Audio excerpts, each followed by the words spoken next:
Hello po, ako ulit, Edgar Mihurada. May mga video po akong mga dyan sa baba, makikita nyo kung ano mga video ko. Mga random video yan.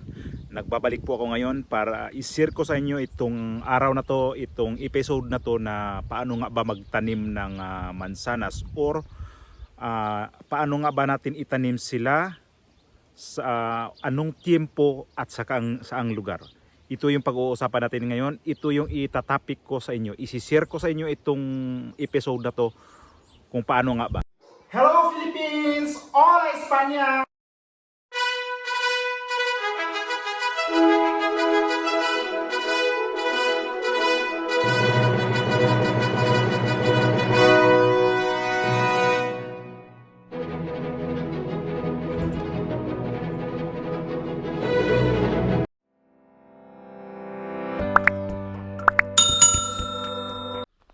Pero okay lang din to sa lugar na to dahil hindi siya yung bundok na itong site lang nito, dito lang. Hindi siya bundok na matataas. Banda lang diyan. Tsaka makikita nyo dito banda. Yan yung medyo mataas na bundok. Pero itong pwestuhan ko ngayon is patag siya. Kaya mayroon lang ako ditong i-share sa inyo kung bakit ako nandito. Ito sa lugar na to dito na medyo patag tong mga half hectares to dito nakatanim yung mga prutas ng mga yung bali sa amo namin dito nakatanim. Majority dito ang nagtatanim ako. So ipapakita ko sa inyo kung bakit nga ba ako nandito ngayon. I-explain ko pa pala. Ito kasi yung lugar dito. Ito yung perfect na magtanim ka ng mga prutas na kahit anong prutas, especially sa mansanas. Kasi ang mansanas pinaka magandang lugar kung saan pwede ang itanim ang mansanas is ito yung patag at saka hindi mabato. Yun yung pinakagusto sa kahoy na yan na kung saan pwedeng magtanim. So yung nagbabalak pa lang magtanim ng mansanas, guide lang konti sa inyo no na ang gusto sa mansanas yung hindi mabato na lupa at saka hindi siya yung basta yung patag, yun ang gusto ng mansanas. Kasi pagka doon mo sa itanim sa may medyo pangpang, di siya parang di siya hiyang. So kung mayroon kayong lugar na nagbalak pa lang kayo kung saan pwede nyo itanim ang mansanas, ang tamang lugar is yung patag. Para may idea kayo ng konti, itong video na to sana magustuhan nyo to at saka magkaroon kayo ng idea. Kahit konti man lang magka-idea kayo nito na kung saan pwede ang mansanas itanim. At saka di pwede rin siya sa may tabing-tabing tubig. Halimbawa kung may ilog kayo, wag yung masyadong doon nyo idikit sa ilog. Kasi ang tendency kasi pagka doon siya masyado sa tabing ilog, baka mamaya aapaw yung tubig. Di rin siya maganda sa sobrang tubig. Papakita ko sa inyo kung bakit mayroon dito parang spillway. Kasi itong lugar dito kasi bagsak ang tubig Kasi doon nakikita nyo yung bundok na yan, dadalo yung tubig dito pag malakas ang ulan. So itong patag na to dito, dati dito yung nagkukross yung tubig, napupuno, parang palaya na siya. Kaya ang tendency dito kung bakit may spillway, doon ang tubig dadaan para yung ibang prutas dito na dadaanan ng tubig, lalo pag sunod-sunod ang ulan, ang tagal mawala ang tubig dito. Bali na-absorb siya, ang lambot ng lupa. Hindi isa rin yan sa dahilan kung bakit ang prutas dito hindi nila nagustuhan yung sobrang tubig. Pakita ko sa inyo yung spillway. Dito yung sinasabi kong spillway. Kita nyo to dito. Ito, yan ang daanan ng tubig. Mula doon, dyan babagsak kasi ang tubig Pag galing doon sa bundok na yan, dito babagsak ang tubig. Dito. Kaya dito parang ilog to siya pag malakas ang ulan. Kasi lahat na tubig dito dadaan. Kaya yung puno ng mansanas, dyan lang din Dati dyan ang tubig dumadaan. Kaya na ano namin na lagyan ng spillway dito para yung tubig hindi nadadaan doon. So kaya ang makita nyo dito, yan ang lalim na, di ba? Kasi sa tubig yan dito dadaan. Okay, sa nagbabalak na magtanim ng mga prutas o kahit anong prutas, especially sa mansanas, mas maganda kung mayroon tayong buwan dyan na i-timing natin ang pagtatanim. Dahil ang ganito, nakikita nyo naman dito yung paligid namin na sobrang patay yung damo. Tsaka dito ang tubig namin dito is limited lang talaga dahil puso. Tapos ang dami nangangailangan ng tubig dito sa farm na to. Kaya yung pagdidilig ko dito is hindi talaga araw-araw pagdating ka dito ng summer. Alternate lang. Minsan nga sa isang linggo, isang beses lang ako makapagdilig. Total, malaki naman to, wala namang problema kasi malalaki naman to. Ang importante lang is mayroon silang support na tubig pagdating ng summer. Kaya hindi ko rin pwede na hindi diligan kasi bibigay rin to eh. Kaya ginawa ko, once a week ako nagdidilig. Dati nung maliit pa to, halos araw-araw ang dilig ko dito. Kaya ngayon medyo malaki na sila, iniunti-unti ko na silang pagdidilig nito, dahan-dahan na lang. Tsaka yung pagdilig talaga, hindi yung dilig na malakas. Ang maganda pagtanim nito ng prutas ng mansanas ay hindi yung malapit ka na sa summer. Yung buwan na palapit ng init. Halimbawa, summer is March, April. Mas maganda, mainam ka magtanim doon sa buwan ng October pa lang. Para pagdating ng summer, mayroon na siyang buwelo na, kunti na, kasi nakaugat na yun eh. Iba pa rin kasi yung magtanim ka ng ganung buwan dahil i-compare mo sa summer, dahil pag ang init kasi, dilig lang asahan mo. Iba pa rin yung may tiempo sila, lalo pag daanan ng ulan, kasi alam mo na ang ulan, mas napakaganda yan sa mga pananim natin. Natural na tubig kasi yan. Iyon ang maganda kasi at least sila bumuylo na. Pag natanim mo ng October, pagdating ng summer, at least buylo na siya. Dilig ka lang na ng dilig. No, kahit di mo araw-arawin pagdidilig yan, okay na yan. Survive yung mansanas mo. Sa atin kasi, di pa naman kasi talaga yan ang mga ibihira pa lang yung nagtatanim talaga ng mansanas. Kaya ang dito kasi sa lugar namin dito dadaan yung lamig, dadaan yung init. Kaya ako dito nagtatanim ng ganitong punong kahoy pagkatapos ng autumn, September, medyo lumamig na yung tempo, doon ako nagtatanim ng kahoy. Kasi pagdating ng ganitong buwan ng Hulyo, halos isang taon na yung tinagal niya doon na nakatanim. Parang may tempo na siyang nakabuylo na siya. Ito yung dito, yung style ko dito pagtatanim ng puno ng kahoy. Lalo sa mga prutas, ito mansanas nga.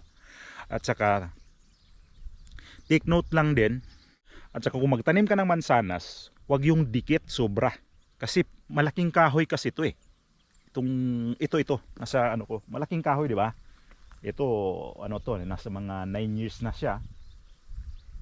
Kaya lang markot kasi ito sa tinanim, ganyan lang siya. Tapos pagdating nito ng wala ng bunga, autumn season, ititrim yan sa taas. Tanggalin yung mga sanga sa taas para hindi siya masyadong lalaki. Kasi mahirap yan, pag namunga yan, mahirap naman abutin. Mahirap i-control yung bunga mo. Pag yan siya, sobrang taas. Kaya pagka nagtanim kayo ng itong mansanas, huwag yung sobrang dikit. Ang distansya ang pagtanim ko dito is nasa 10 to 8 meters ang distansya, ang layo nila ba. Kagaya ng isang punong kahoy na yan. Yan siya. Tapos ito isa.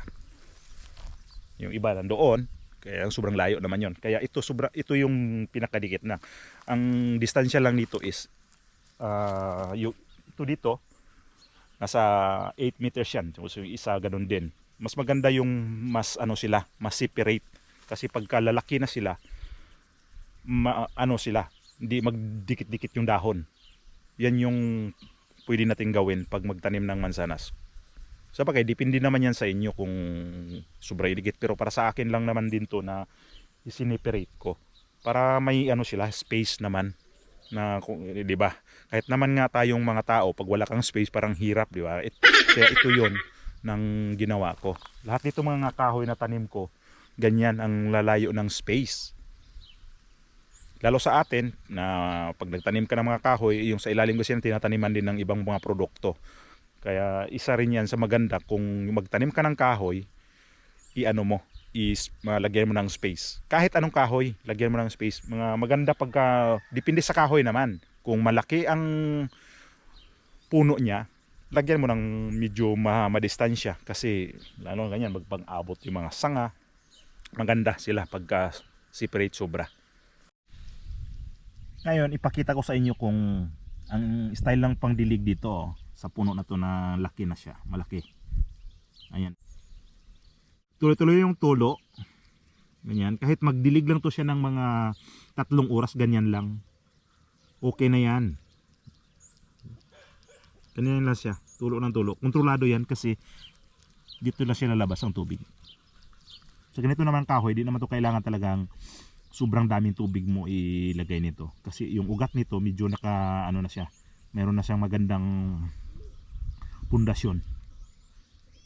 Kahit ganyan lang yan, okay na yung kahoy mo. Ang akala kasi natin dati, ang mansanas is hindi pwede sa bansa na tropical, panglamig lang kasi 'di ba pag ano tayo dati, namimili tayo ng mga prutas sa ibang bansa nang galing to. Pero diyan tayo nagkamali. Ang mansanas pwede sa bansa natin. Sa Pilipinas, napakaganda to dahil ang season kasi nito ng pamunga ano na siya, May umpisa ang pamunga nito, namulaklak siya, tapos hanggang pagdating ng July ito yung namumunga na siya. Kaya pwede to sa atin na hindi naman talaga to pang tropical na na prutas Pwede to siya sa kahit tropical, kahit ganitong bansa na nagpalit-palit ang klima, lalo sa atin dahil nagpapalit ng klima. Ang ano lang nito, pagdating ng autumn, nalalaglag yung dahon niya, normal yon na naglalaglag yung dahon niya, nagpapalit ng dahon. Pero pagdating ng ano niyan, pagdating naman dito sa amin ng February or March, umpisa na yung tubo yung ano niya, umpisa na yung tubo yung mga dahon niya. Sabay naman yun, pagka 2 linggo lalabas na yung bulaklak. Kaya itong season na tong July o August, umpisa na to mahinog yung bunga niya. Itong puno na to, lahat ng mga puno dito, napakaganda nito kasi hindi ko to in-applyan ng mga abono. Normal lang sila. Basta lang ano sila, dyan lang sila. Hindi sila ng abono na yearly nilagyan ng abono. Nilagyan to dati pero ang tagal na. Kaya itong bunga nito, napaka-healthy to. Organic talaga na bunga ng mansanas to kasi hindi sila nagkaroon ng spray, lahat na ano dito na dapat pang insecticide, never to na lagyan. Kaya healthy talaga tong bunga nito, yung mga bunga nito mansanas na to, napaka-healthy. Ito siya, napaka-healthy siya kasi sabi ko nga na wala to siyang mga insecticide na nilagay ko. Napaka ano lang to. Yung gusto lang nilang mamunga sa tiempo nila, di kagaya sa ibang mga plantation dito. Sabagay ito di naman to plantation talaga. Pang konsumo lang to dito. Di pa nga to masyadong pinapansin ng amo namin Kaya kami lang na nakakakain ito. Tsaka ibon. Yun ang nag-uubos talaga dito mga prutas, ibon. Sayang nga yung mga dito mga prutas nauubos lang sa ibon. Minsan nga akala namin makaabot pa kami ng ito pahinugin natin ng husto yan. Pero pagdating ng kinabukasan wala na. Sinugod din ng mga ibon kasi ang daming ibon dito. Kaya ito yung sabi ko nga, mansanas na organic to talaga. So muli ako'y nagpapasalamat sa inyo. Pansamantala muna ako magpaalam. Sana may tutunan kayo ng kahit kunti man lang sa sinabi ko kanina na anong tiempo, anong buwan ang pwede magtanim ng mansanas at saka saang parte sa lupa ang napakaganda magtanim. Sana may natutunan kayo nitong video na to. Huwag niyo pong kalimutan na i-like itong video na to, yung umuulan na like. At saka sana bigyan niyo ako ng kunting regalo ng i-subscribe niyo ang channel para ma-update ko po kayo sa sunod kong mga gagawin dito sa aking trabaho. Muli po akong magpasalamat sa inyong suporta, sa inyong binigay na tiwala sa akin. Maraming salamat sa inyong lahat. Ingat-ingat po. At ako'y magpaalam na.